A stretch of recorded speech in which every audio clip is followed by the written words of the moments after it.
So isn't it the parents and carers' responsibility to ensure that their child isn't obese, not the government? Of course, look, parents, carers, of course we're there to look after and love our children. But how much do parents, including myself, see their children? They're at school 190 days of the year, 10 hours a day. They're in the high street playing with their friends. And the whole point of this strategy is that we want parents to be the best parents in the world. But when they're not in the home, of course, we want the high streets to be safer. We don't want them, marketed to with junk food on their iPads and their phones and their games. We don't want our Olympic events and biggest sporting events owned by sugar, fat and salt. It's not right. When we had the Olympics here 10 years ago, what did they learn? 26,000 journalists. What did they learn about Britain? They learned about Coke and McDonald's. I mean, that's the best that we could do. So look, this is a time for change. The graph of ill health is very clear. And it's very binary. Like, you can't fluff those numbers. And it equals, if you talk, I ain't that clever, right?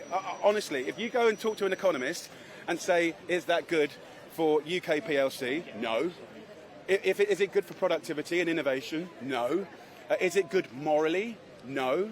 So, at the heart of child health and doing the right thing, and most importantly, having a strategy, not singular things, it's about our young people thriving.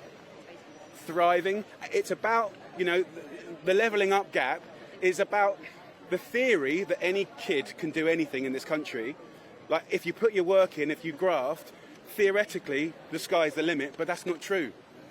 It's not true. Like, if you come from a poor neighbourhood, you are structurally kept there. And I've seen it with my own. I've seen it from the moment I started 17 years ago, where a lot of our young people, came from prison, homeless. I've seen what hopeless looks like. When I did the school dinners campaign 15 years ago, which is where we had more legal standards for dog food and we had none for kids' food 190 days of the year, guess who was pepping up then? Guess who gave me grief then? The only minister, Boris Johnson. And he was shut up in 24 hours because he was an unimportant minister at the time.